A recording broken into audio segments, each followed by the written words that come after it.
All right. So what is Operation Stone Soup? I'm going to go from the very simple, and then I'm going to add complexity as I go. But from the simplest, it's feed everyone. Okay, the next question is what? Whole food, plant-based, immune boosting. I'm going to keep it to fewer words and more pauses, just to make the points really sink in. Okay? Okay. How? Oh, we're going to start in Brooklyn. Right? Okay. And how are you going to do it? Well, we're going to develop and cultivate and work with and partner with essentially three different forms of food production, right? The closest to the table is growing it right in the person's own home. But instead of just asking people to do it and putting up a bunch of websites with information on how to do it, right? The reality is just like a Brooklynite wouldn't, go to school to learn how to be a plumber just to fix their own toilet. No, they're going to call a plumber and say, please fix my toilet and I'll compensate you. Likewise, what I think we should do is have whole teams of folks going around to people's apartments who want it and installing permaculture equipment right there for them and not charging them a penny, right? Working out the right arrangement. I'm not necessarily totally opposed to there being any money involved, but I think the less money involvement in all this, the better. In fact, if we can keep it money free, certified money free, how cool would that be? But anyway, so growing food in people's homes, right? Windowsill gardens, rooftop gardens, indoor hydroponics, you name it, right? Then outside of people's homes, you've got community gardens and community permaculture, right?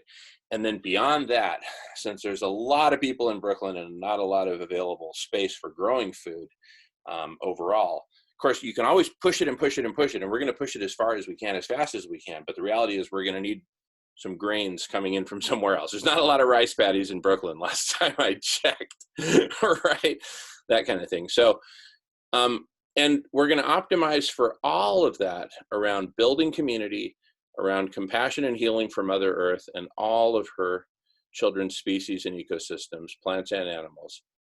And we're going to empower people to be able to stay home in times of pandemic, like the current crisis. The world, probably the world capital for the crisis is New York City. So we're going right to the heart of the problem, right? Which takes tremendous, courage and strength to do, but we're going to do it with intelligence, with collective intelligence. So we'll know exactly how to prepare and protect all of our volunteers, right? And so we're going to cultivate agricultural networks as close to Brooklyn as possible, but do the whole thing holistically, right? And part of being holistic is looking at it as part of New York City as a whole, right? So as Brooklyn is going out cultivating relationships, with potato farmers on Long Island, they're not just going to be sourcing for Brooklyn, they're going to be sourcing for the whole of the city, right? As well as Long Island, because we don't want to also deprive Long Island of what they need, et cetera, et cetera, et cetera, et cetera. So it's about really, so there'll be this constant expanding of scope, but it all starts somewhere. And it's called Operation Stone Soup because just like the story Stone Soup, they didn't have 100% of the ingredients ready at the cutting board to throw into the pot when they started. In fact, they didn't even have half the ingredients. In fact, they had exactly 0% of the ingredients they needed for that stone soup when they started. Save the most important. Symbolized by the stone, it is that rock solid determination, commitment. It's not like, let's give this a try and stick around till, 6 o'clock, see if people come.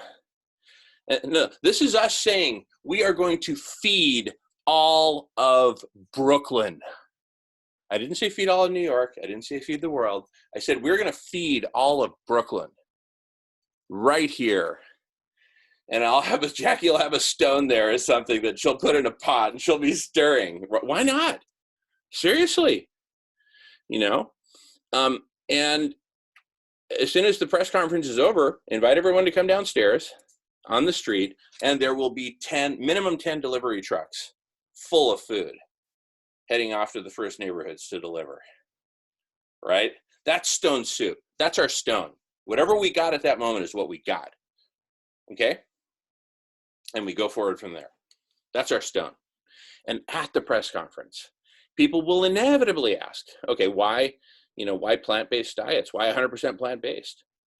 And rather than one of us getting up there and speaking our heart about it, we hand the microphone to Dr. Priya Naik and say, let's get the medical perspective. I'm happy to give you my perspective, but really, it's the doctors who we need to hear from next.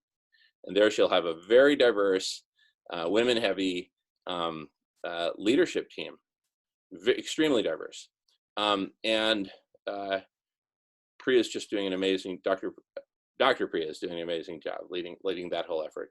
And then likewise across the board, if they say, community gardens, I'm not going to pull a Donald Trump and say, oh yeah, community gardens, yeah, it'll be huge. No, we're going to have the community gardens person there from Brooklyn who's been doing it for the last 43 years, thank you very much, right? And turning abandoned parking lots or whatever scrappy sites into community gardens, and let that, awesome woman tell her story, right? Okay. Permaculture. Well, it just so happens there's a permaculture startup here in Brooklyn, which is offering to do it at cost, volunteer driven. Listen, just pay the dang materials. We'll buy them by the container load. Our volunteers will assemble them here in the shop, and then we go deliver them to people's apartments. We're growing food for free. Whoa, just donate the materials. Well, listen, New York's got enough billionaires that when they hear that across the river, they're doing this amazing project, shame on the billionaire who does not write us a fat multi-zero check. Shame on the billionaire who does not break out the checkbook immediately. Grandpa, where were you when they ended hunger in New York? Oh, I was hoarding my money on my yacht, right? And I was saying, oh, they shouldn't feed people. That'll only empower them to reproduce more. It's actually the opposite. When you starve people, that's when they reproduce more, right? It's just how it works. Not the ones who are literally at the very end, but beyond the 800 million who are hungry, there are billions who are deep in the poverty zone, right? Reproducing just fine because there's plenty of rice and beans for now, right? Okay. But that's my point. Here's what's going to happen. Someone is going to come out and oppose this, and it might be Rush Limbaugh, right? And all I can say is whoever comes out, let's say it's Rush Limbaugh, right? All I can say is what happens next might well be the last non-vegan barbecue on earth, because they will roast that dude for opposing us. Oh my goodness, the flamethrowers will come out. The flamethrowers will come out against him. A few whatevers. I don't even want to name the groups, but a few whatevers will join behind Rush Limbaugh, and there'll be a bunch of people opposing that we're feeding people. Listen, nothing that huge. I don't care if it's 99.9% popular. There will be opposition. And that's a key part of it, right? Because listen, if there's food and there's a fight, put those two together and you got a food fight. You may not want to be participating in it, but you're sure as hell not going to miss it. Okay? And that's the second stage of acceptance, right? First stage of acceptance is that's crazy, that'll never work.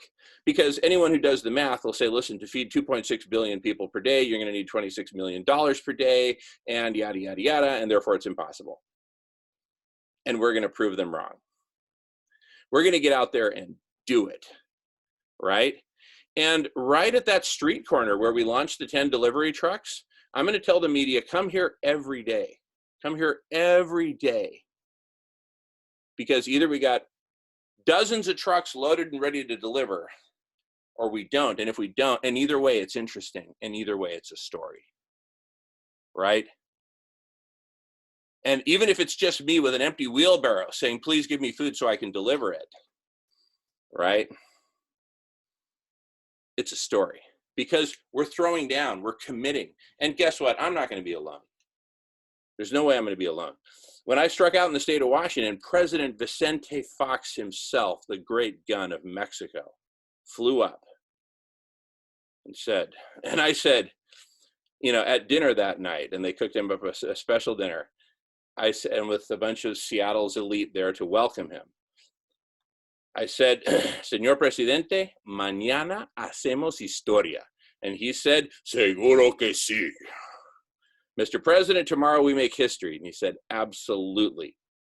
And wow.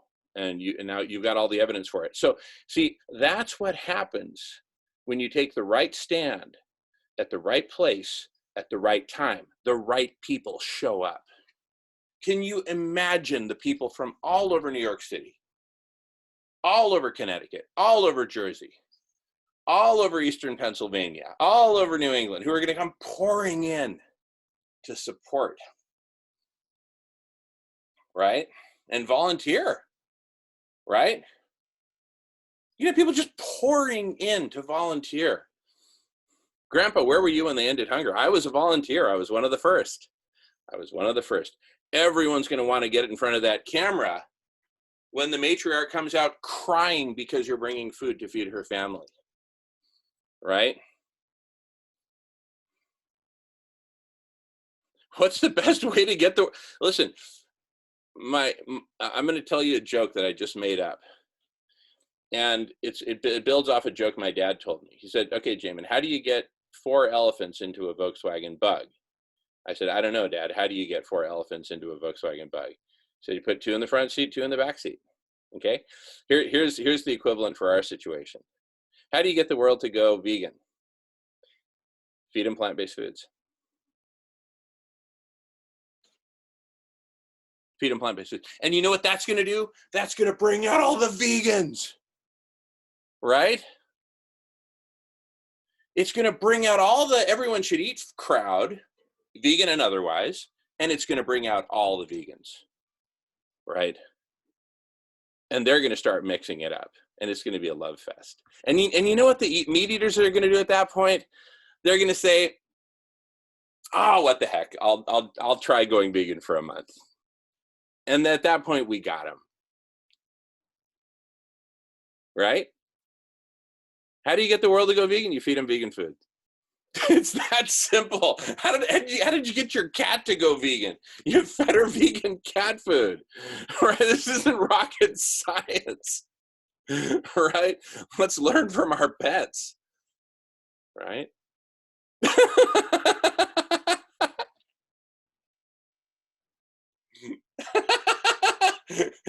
Did you take the cat to a therapist or something and put him on the sofa and play videos of other non-cat animals getting chopped? No, he just fed her vegan cat food and she was happy.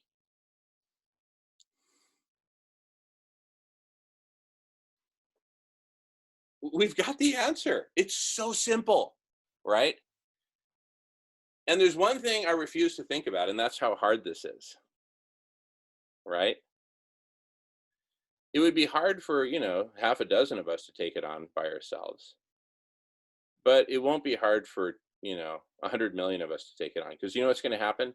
This is going to become the coolest social network on earth. Not a Cambridge Analytica, Donald Trump powered Facebook, right?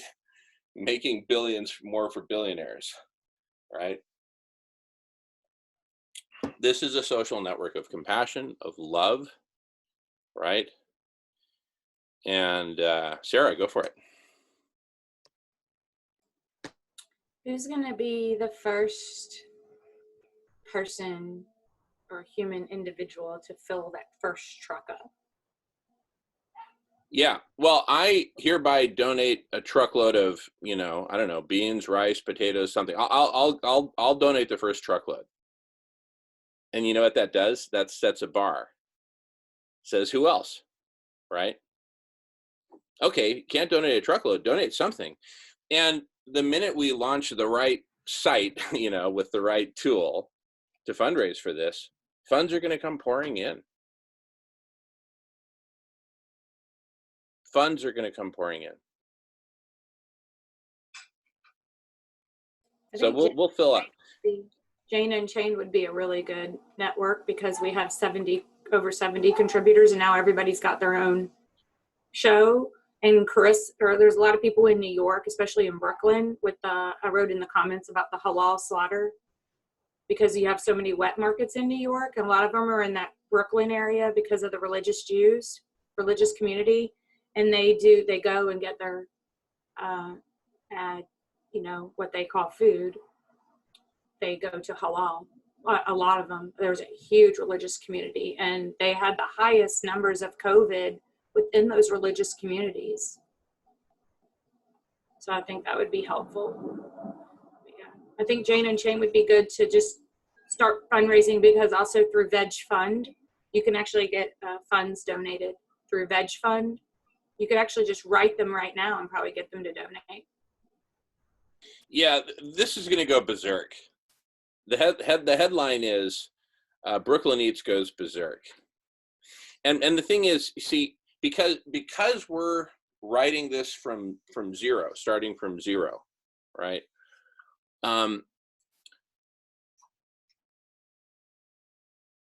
What that means is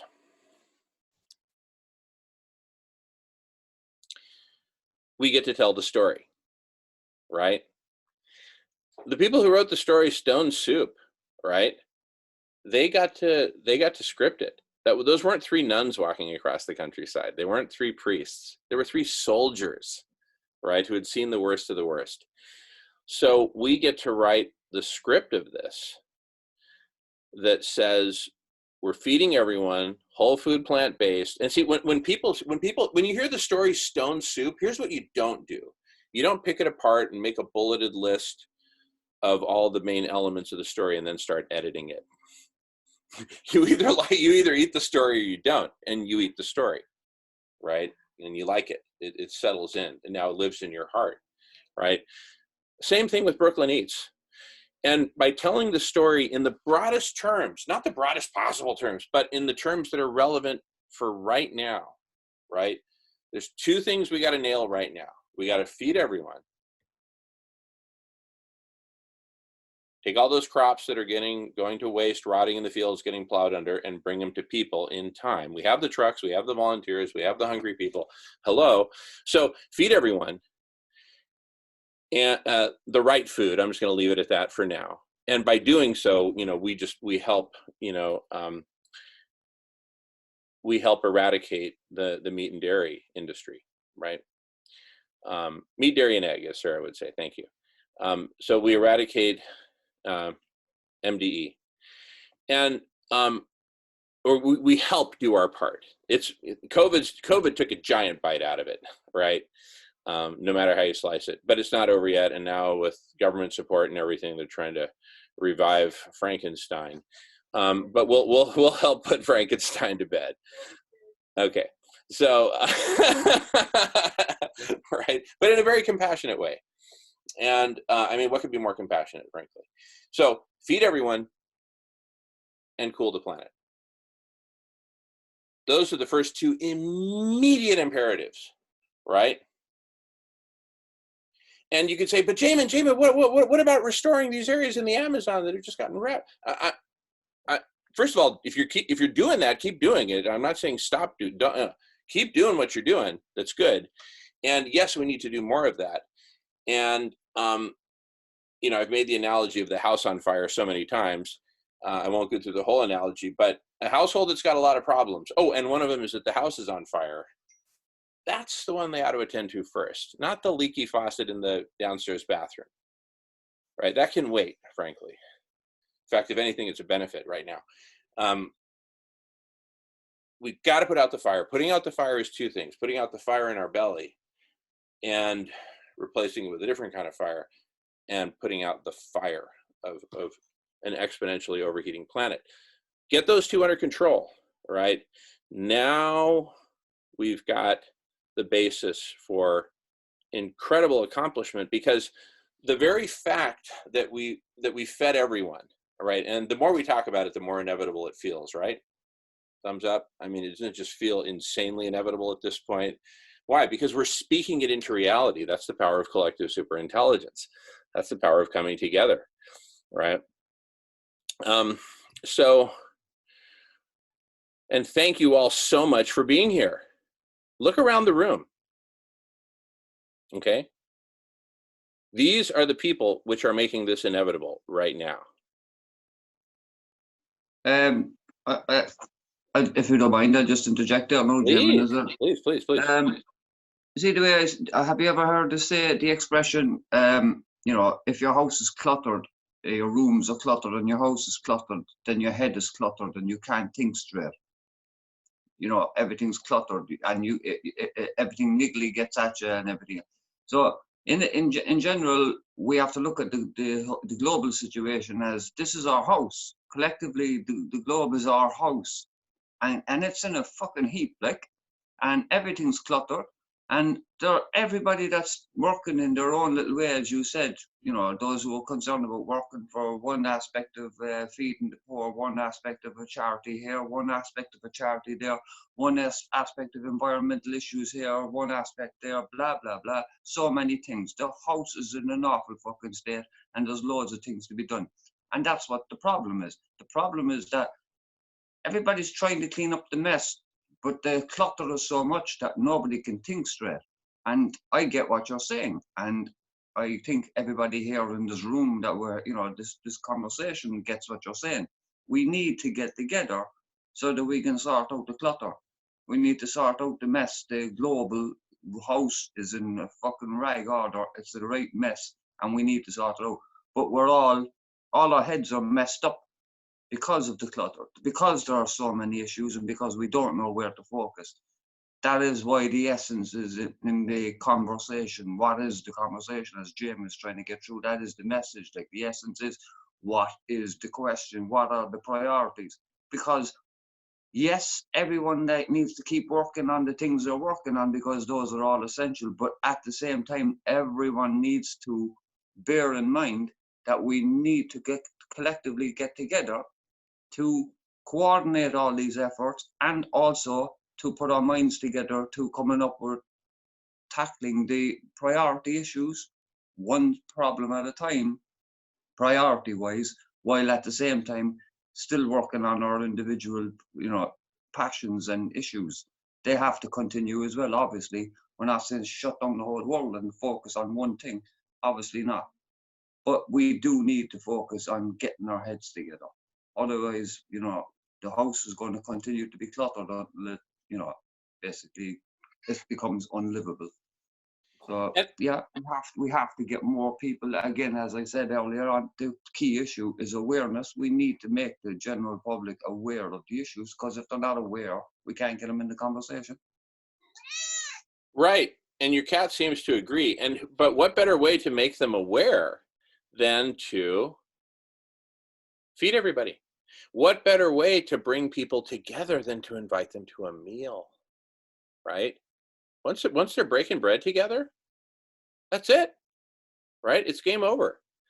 Because here's what'll happen. People won't just read the headline and say, well, that's super cool. All right, let's go watch football.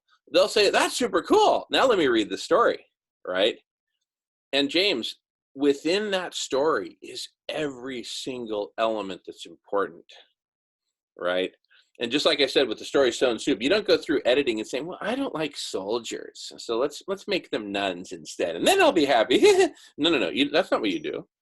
Your body either accepts the story or it rejects it. And we all know in our hearts that our bodies have accepted Stone Soup. Raise your hand if your body has not accepted Stone Soup, the story, right? Okay. I don't see a lot of hands going up. In fact, I don't see any. Emery, what the heck? No, I'm just kidding. That's a mechanical hand. What's that from, the Terminator? Anyway, I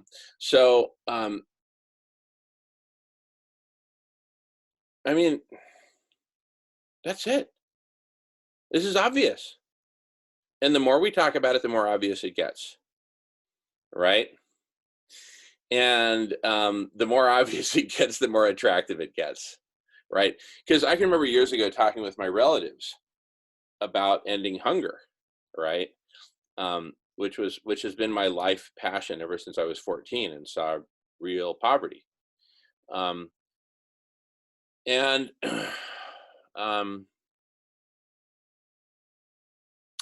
so I would talk with my family about it. I was working on a system at the time to try to optimize for it. And that's what I had invited Bill Gates to participate with me on. And he was not interested in the slightest. Right.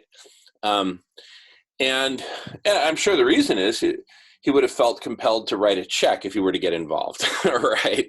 I wasn't asking for his money, though. I was saying, listen, I got a super cool idea for how we can optimize this and all that. I mean, it just so happens Homeboy's got a lot of money. Right. But that wasn't what I was trying to, address. But anyway, but now what's going to happen is, because this is going to become a popular thing, right? It will simply be known, because everyone will talk about it, whether they're supporting this or opposing it. And there's no sitting on the fence. You're either with us or against us, right? On this matter, you're either with us or against us of this 3-year-old girl going malnourished, right? Which side are you on? Pick a damn color.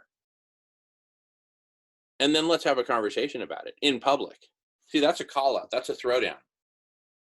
I challenge anyone. Put the challenge out. Spread the word. I challenge anyone who can tell me a more... Nancy, how you doing? Nancy, I've been routinely using your Let Us Grow examples in talking about home hydroponics, growing at home and all that. So thank you for being the pioneer who stepped out on a limb to do that. And James also has some super cool gardening tips and all that. All this is coming out, and this is all going to be part of the story. See, this story has real depth, right? The story will take you inside people's homes where they're growing produce for their families and their neighbors. It'll take you to rooftop gardens with beautiful views of the city, right? This is how the media works. They love big, beautiful backdrops, right?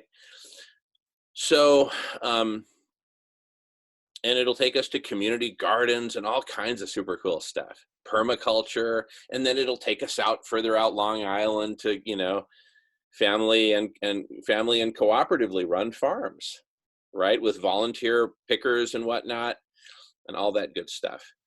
It's just going to create a model scenario for feeding one of the biggest cities in the world and the capital of the world.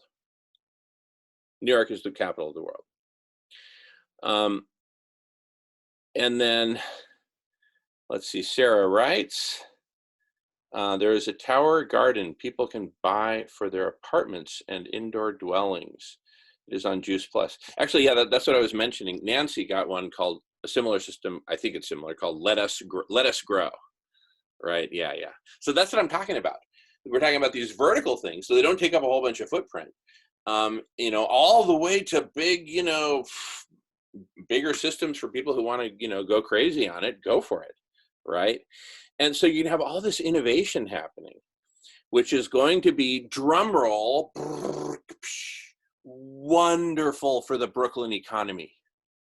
Because overnight, you're going to have like a dozen little startups popping up to do the installations, to do the assemblies and installations and, ongoing coaching and everything like that, Zoom video conferencing. Well, here, can you show me what the problem is? Yeah, here, let me take my phone over here. And they say, look, here it is. It's dripping. Oh, here's what you do. You do this. It's real simple. Oh, really? Like that? Oh, wow. And that's it. Done. Right? And, if everyone agrees, that's recorded and tagged and, how to fix drip XYZ at the lower left elbow. Whatever. Simple and fun. My goodness, what a story. And it's all about food and community, right? Food, friends, and fun. And we'll have socially safe block parties in Brooklyn. And the thing is, support is going to pour in from all over the place, including support of the collective intelligence. so that we can continuously improve, right? Financial donations will come pouring in, right? And, you know, it won't take us long. And here's where, you know, the borough president of Brooklyn gained some serious political capital, because he then invites all the borough presidents to come and have a meeting. And he invites all of us to that meeting and says, all right, shall we expand it to all of New York City? And we'll say, can we expand it to all of New York State? And somebody else will say, can we expand it to all of New England? I hear New England. I have Eastern Seaboard. Hey, it was Eastern Seaboard. Do we have the South? We have the South. South. You know, that auction's going to go real fast.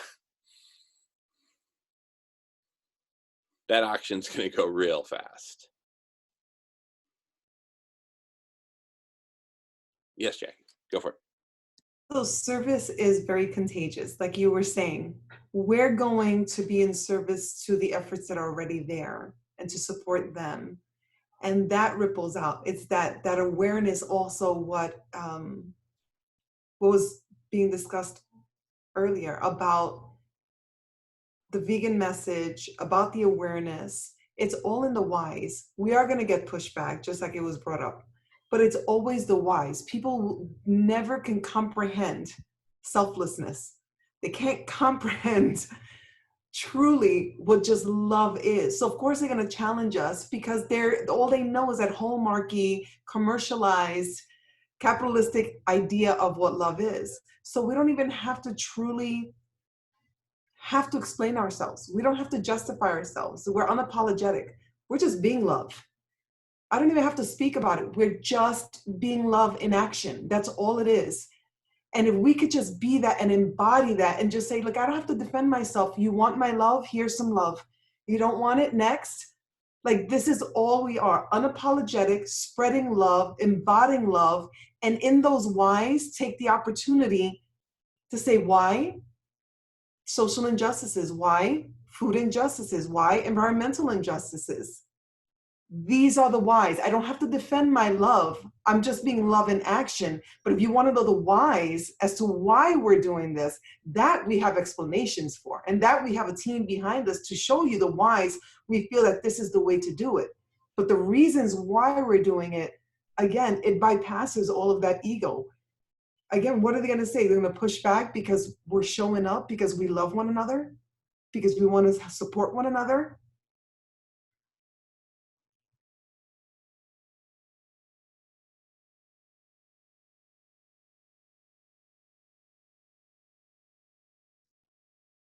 Yeah, it's like the young couple that just gave birth to a baby at Los Angeles General Hospital, right? Let's make a list of all the negatives. We can't afford this baby. There's no room.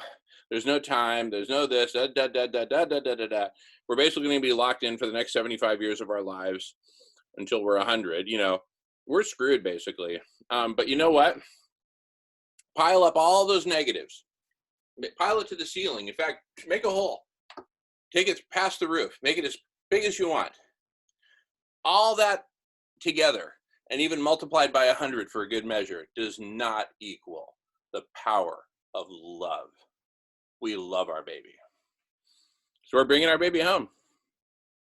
And we're going to figure it all out. Oh, but disposable diapers are... Okay, well then let's not use disposable diapers. Let's use multi-use, whatever. Next. We can figure everything out once we commit. But if you're not committed, well, that's an interesting intellectual argument. I mean, you know, I guess if we feed everyone, but then everyone's going to have more babies and they're going to have more of an overpopulation. Yeah. Dude, would somebody just like take that dude just out of my face, please? Right? But that's as far as they'll take it on CNN today. That's as far as they'll take it. They'll take some. It's the same arguments too. It's What's that? The same old arguments. It's always that, oh, overpopulation. What does it matter? In a matter of months, we can project that no one's going to be here. So what else matters? What does it matter what's coming? What is right now, we're gonna not be here. What does it matter? Those arguments don't hold water. As of right now, the science is clear, we won't be here. So you saving for your mortgage or your yacht or paying off student loans or buying those new pair of sneakers that you want, none of it matters because we will not be here. That's the message of the awareness. It doesn't matter if we don't stand up in truth and in action and embody truth with love and action, none of us will be here. Okay? This is the message we have to keep saying. And again, not with that anger and not with the resistance, just truth. Just that loving truth. I love you all so much. I want to survive. I want you to survive. This is why we're doing it. You can argue all of those things and push back, but the truth is, and this is why I try to tell everyone, the awareness is none of us are going to be here. And we have a choice. We have the power to change the trajectory of humanity and this planet. We have that power, and it comes from our hearts. It comes from that interconnectedness. It comes from that awareness of what truly is happening. And we don't have to be afraid. This is not about spreading fear.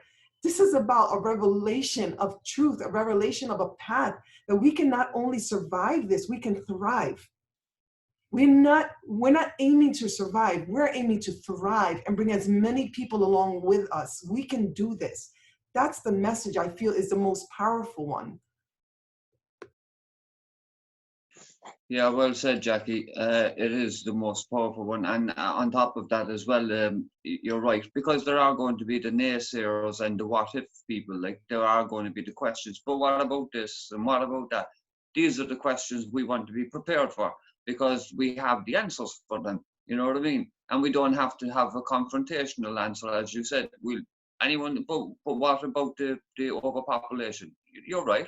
The simple answer to that is, well, the overpopulation is taking care of itself anyway, because scientific proof is saying that we're going to be drastically depopulated very soon, because and drastically is an underestimate. You know what I mean? So what we're doing here is not the answer about the depopulation. It's not the answer about any one thing. This is just a way of dealing with the one issue that is a priority at the moment, which is about feeding people in their homes so that people can stay safe.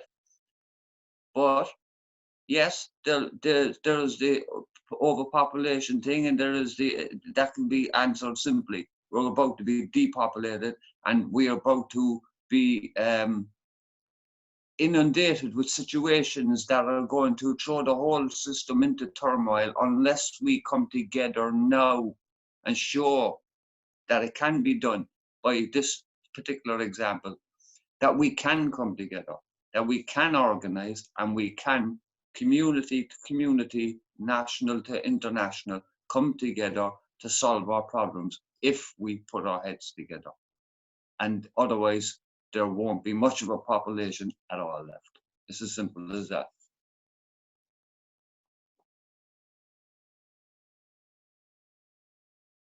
At the end of the day, that's what the press conference is about. It's not just about the feed the world situation. That is just one solution to a myriad of problems.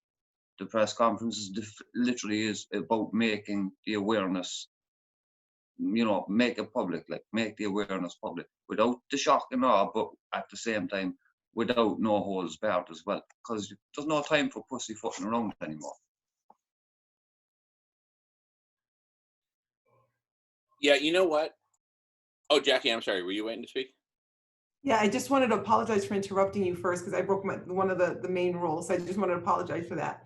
But I also want to say that because of the way we all communicate in the space, because we all know why our whys, our personal whys, this is why I think when we all speak the language of love and truth, that's why it's going to bypass, because it's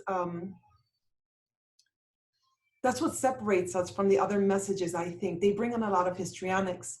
They bring a lot of all this passion. They bring in a lot of this resistance and this energy of resistance of the you're wrong, we're right. This is the truth, and what you're doing is wrong. And that's not.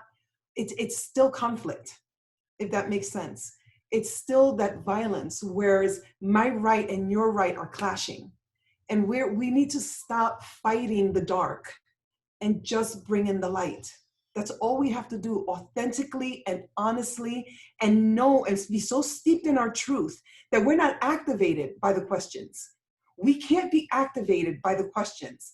We have to be so grounded in our reasons and our knowing what we're doing that when they ask these questions, we're so in grace and so in love and so in truth when we share. I think that's where we have to remove the resistance, we have to remove the conflict and remove the violence in how we communicate and just meet the ignorance, the uneducated questions with the truth, lovingly but boldly, and with those boundaries, owning our truth. I think that's really what's going to separate us too. That's beautiful. That's perfect. Thank you.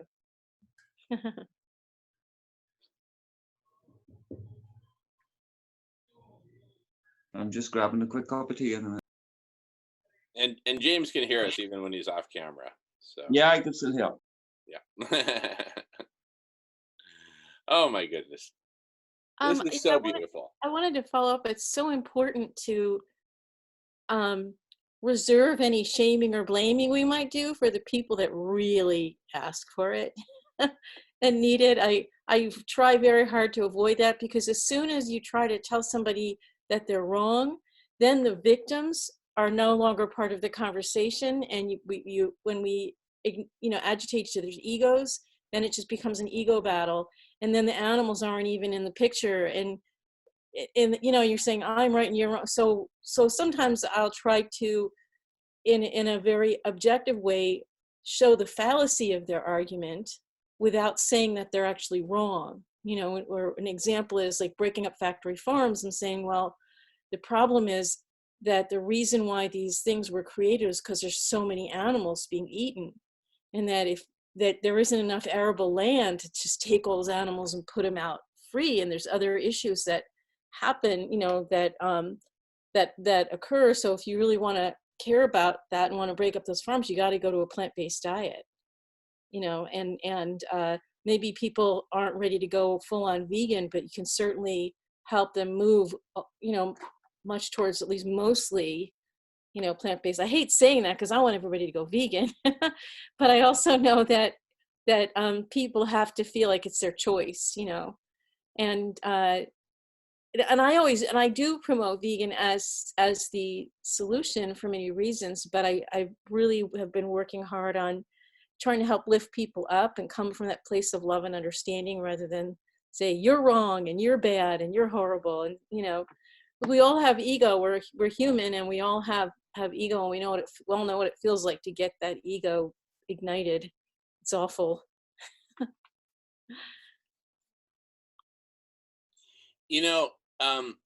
This is really, really fascinating, because just like they sell a heck of a lot more Harley Davidson t-shirts than they do motorcycles, and most of the people who wear those t-shirts have never been on a Harley, right? And never will, right? It's like a fashion thing. This is sort of by creating this pathway, we're kind of creating a way for pre-vegans to basically wear a Harley Davidson t-shirt, and say, yeah, fuck yeah, Harley, vegans, go vegans, right? And that's actually really powerful, because once you have people rooting for vegans, they're going to be like, maybe I will try getting on the bike, right? My cousin's got one. I could sit on the back, wear a helmet.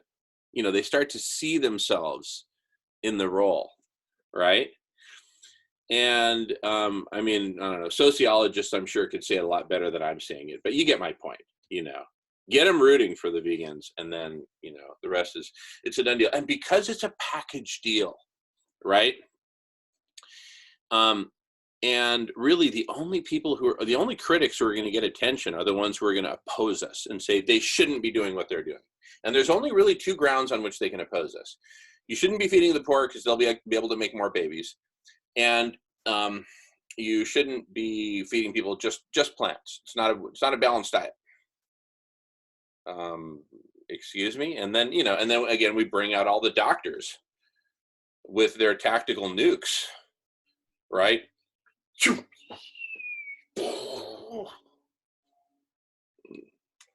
War over. Victory has been declared, right? And then we declare victory and we go home. We go back to delivering food and growing food and saving animals. Go ahead, Jackie. And I love that we truly do come as the embodiment of the lifestyle. People are going to feel that. It's going to resonate with them, how proud we are of our choices, how much our choices have transformed us, you know, on all different levels. And again, as we express ourselves, we also sit there as living evidence. You can look at us. None of us are frail. None of us look like we're starving. None of us look like we're falling over. Many of us are thriving and are even healthier than we've ever been. How do you argue again with that? It's again, all we have to do is show up and be ourselves. Show up and show truth. This is truth in action. This is truth in our being. I mean, come on, we all have stories of how making these choices have changed us. And we're not out there saying, look what happened to me. But ask me the question, because I'll tell you the truth. Please ask the questions, because I'm waiting for those questions to come, because again, we're living evidence of that.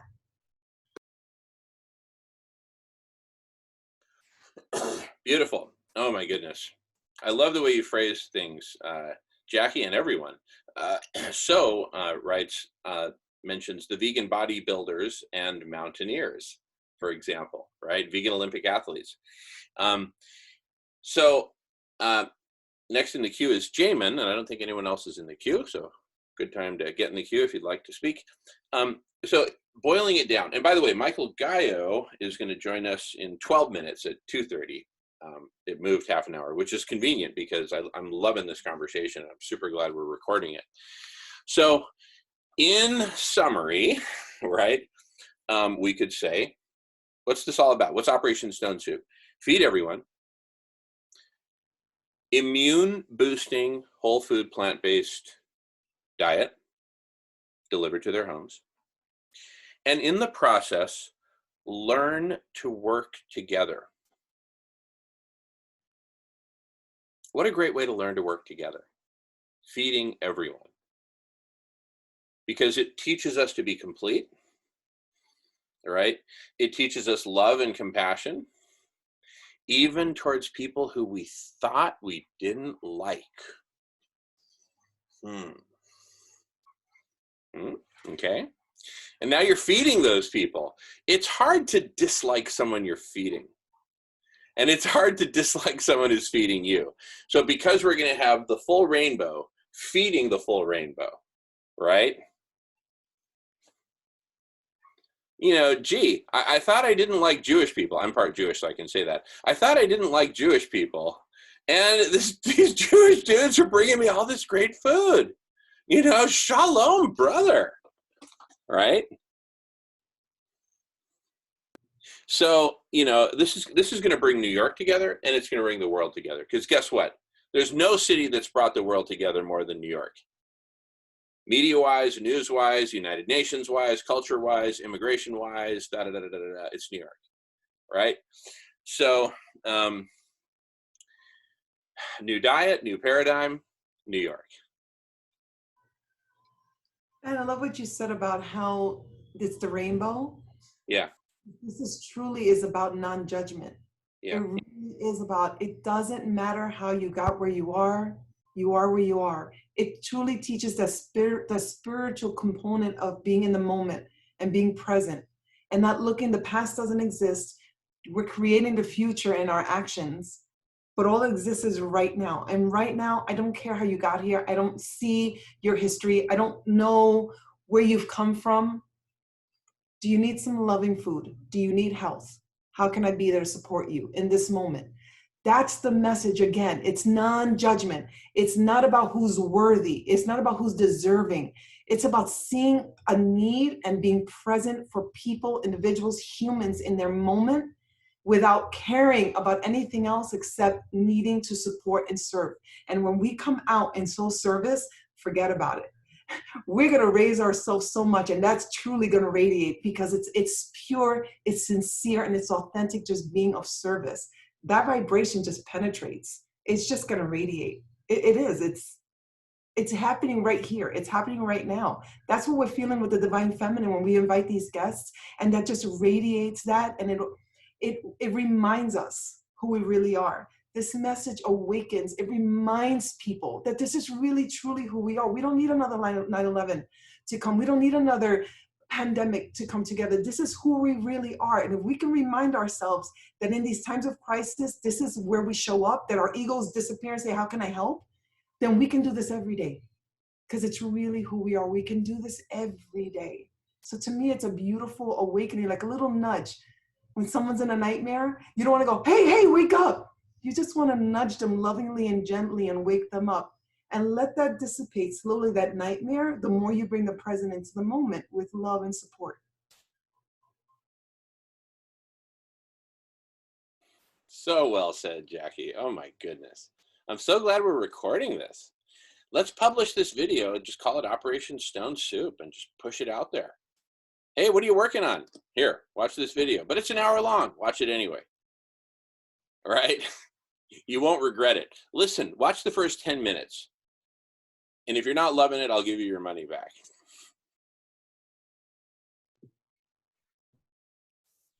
And I also just thought, oh my gosh, I need to speak to the Interfaith Vegan Coalition needs to be a part of this conversation because of how we're going to need the support of our religious communities. Because again, it's about being of service. So the Interfaith Vegan Coalition, I think it's a beautiful collaboration in this because they already have the language and they already have the resources to recruit members of our community that are in religious institutions. We can reach out to these people in New York and ask them to invite their religious institutions through the support and the resources that have already been provided through the Interfaith Vegan Coalition. So that's a whole other avenue besides what we were talking about, the hip hop community that's active and there, but also the social justice movements that are going on there that I was looking up today, that we can invite them. That's also the Interfaith Vegan Coalition is perfect because what they've been working on is unbelievable. And that message that we've been cultivating and bringing is beautiful for this also. Love it. Oh my goodness. No, I mean, the thing is, just like a block party, right? And what is a block party? But it takes a neighborhood and says, listen, everyone come together. We're all going to eat together, right? This creates a worldwide block party that goes 24/7 off into the sunset. And what do you hear as it goes off into the sunset? Laughter, singing, music, dancing, right? Sharing, conversation. So in a nutshell, to sum it up, feed everyone. Immune boosting, whole food, plant-based diets delivered to their homes. And in the process, learn to work together as a species, learn to come together, learn to eat together, learn to work together. And it's an evolution. And that evolution, because there will be so many billions of people working on it, right? I mean, we'll have no fewer than 8 billion customers for starters, right? In the process of doing this, we will go super intelligent. The situation's calling for it. Because even, I mean, there's just no two ways about it, right? And if anyone has any questions about that, just ask me, right? And I'll post a link to to a video about collective superintelligence, just so that you can see what that's all about. I'll post that with this video. And so again, feed everyone, immune boosting, whole food, plant-based diets delivered right to their homes. In the process, learn to work together, eat together, come together. It's an evolution that goes all the way to CSI, collective superintelligence. So in the process, we go super intelligent as a species. So it's also brain food, right? It's super intelligent brain food. And in the process, we also go super compassionate. And with that, Your Honor, I rest my case.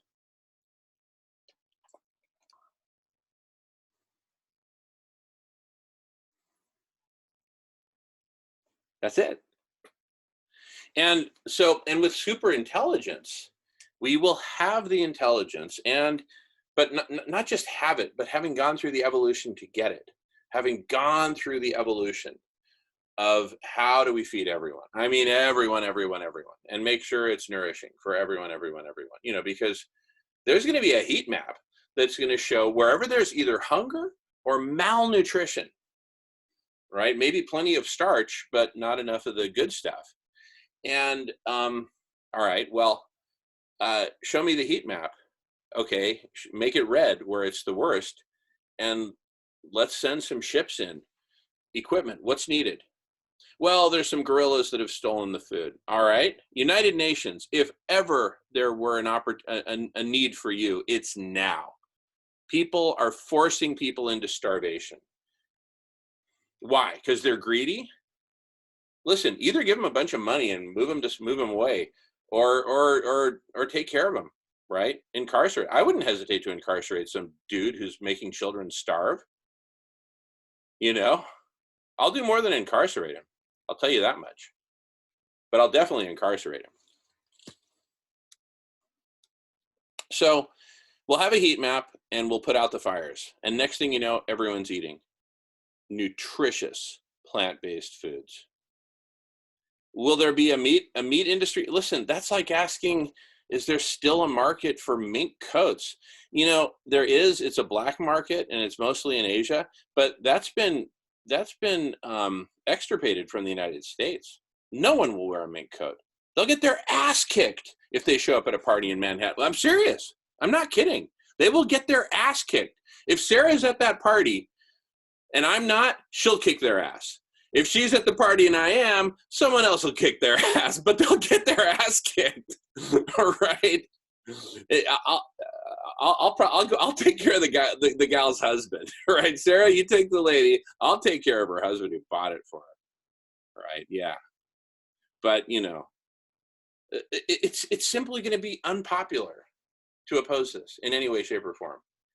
And you know, the only other position to take is, I don't care if it's begrudgingly, support it, right?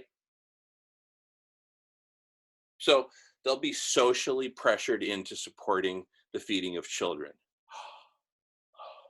I can think of worse things to pressure someone into. Let's put it that way, like smoking or prostitution or something like that. I can think of worse things. All right. We're ending something that should never have existed. I'm going to put the final argument to bed here really quick. So check this out. I'm sharing my screen. You see the PowerPoint okay? Yep, okay, thanks. All right, so, all right. We've got all these root problems. And the root cause is actually a singular root cause, income distribution, which at its root is really distribution of food. The radical solution is to transform the economy, which is what these slides are all about. Look at the world income distribution. Isn't that disgusting? It's disgusting. 1% owns literally half of the entire shaded green area. 1%. In other words, this skyscraper is so tall that it equals all the rest of the area. That's how ridiculous it is. And you have two extremes. Overconsumption of planetary resources, driven by the concentration of wealth. That's the engine of planetary destruction, right? And that actually applies all the way down, probably the top 20%, because it's basically everyone who's driving a car. And then this portion down here is the engine of population growth, right? And notice I didn't include the poorest, 10%, because they don't have enough calories to make a baby, right? But above there, and then there's a horrific gray area. But once you get past the gray area, They've got enough calories to make a baby, but not much else, right? And so they make a lot of babies, right? As a Mexican politician friend of mine, who I won't name, has said, he said, "La gran apuesta del mexicano para el futuro son los niños." The big bet for the future of the Mexicans are their children.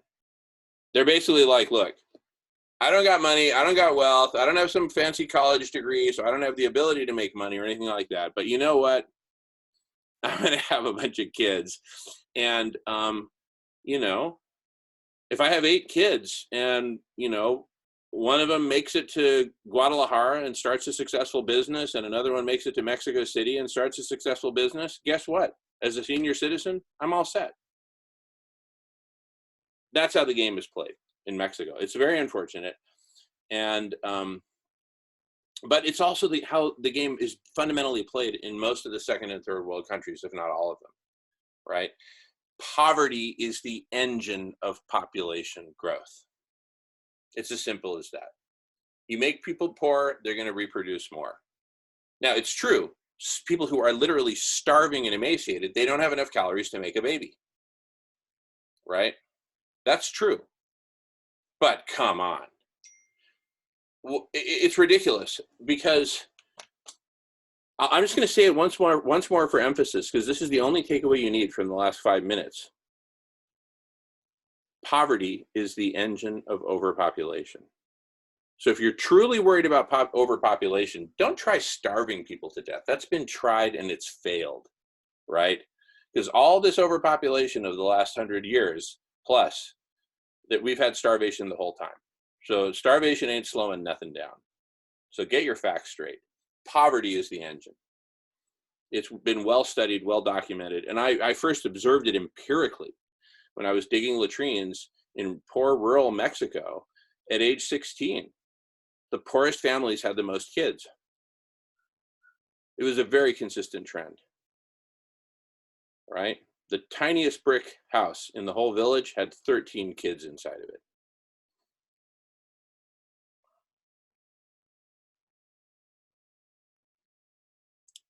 Poverty is the engine of overpopulation, not food, poverty. Food is the antidote, because once we feed people nourishing, immune boosting, whole food, plant-based foods consistently, they're no longer poor. Let me retract that. We've raised the floor. They'll now only fall this far, but no further, right? Sarah agrees. Thank you, Sarah. It's also the right thing to do. I mean, my God, do you really want billions of people to starve to death? I mean, it's just ridiculous. Nobody wants that. And then from there we keep raising the floor. Why stop at food? Let's make sure everyone has shelter. Let's make sure everyone has access to healthcare, to parks and recreation, to libraries, to great education, to great volunteer work opportunities, to build your skills while you volunteer opportunities, community opportunities, connection like this, being part of the collective superintelligence. Well, I don't have a computer. Well, here's a super efficient, built to last phone with a replaceable battery, right? Et cetera, et cetera. Nancy just showed us her keyboard. That's what I'm talking about. If you don't have a computer, look, I ran educational computer centers in Mexico, right? That's how I met President Vicente Fox. It can be done very efficiently. So people can have access to everything that they need to be healthy, well, happy, fulfilled, and with all kinds of opportunities in front of them. And to have these opportunities, no, they don't need to be shackled to something called a mortgage, right? No, they don't need to be shackled to all these bills and all this debt and all this craziness. And then they have to shackle themselves to a job. And they're just shackled from end to end. In the end, they're just pegged to a wall. They can't move an inch. Instead of that, let's free up people, care for people, and give them opportunities to volunteer wherever. Yes, you have to apply. You can't just volunteer in an operating room without some training and having first, done some other, more menial, frankly, volunteer tasks at the hospital, but you can work your way up. Why not? Right? Social mobility, right? forget about economic mobility. Let's have the ability to move to whatever conversation or whatever project or whatever. Like, this is true freedom, right? And Sarah says, yes, food is the antidote. End classism. Move to a society of service. That's it. That's it. That's exactly it. Emery says, leather coats and shoes, bye-bye. That's exactly right. So anyway, without belaboring the point, that's Operation Stone Soup.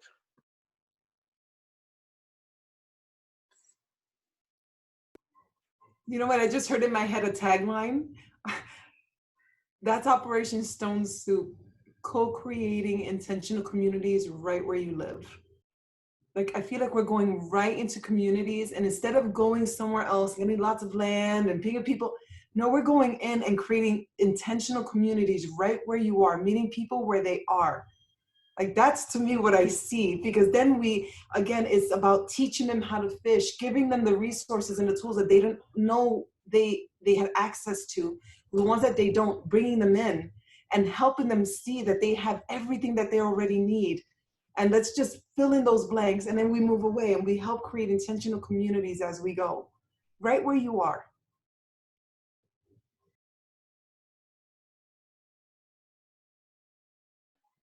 All right. What an amazing conversation. And I want to welcome Michael. Welcome, Michael Gallo, who's going to be leading us for the next hour and a half-ish. It's very flexible.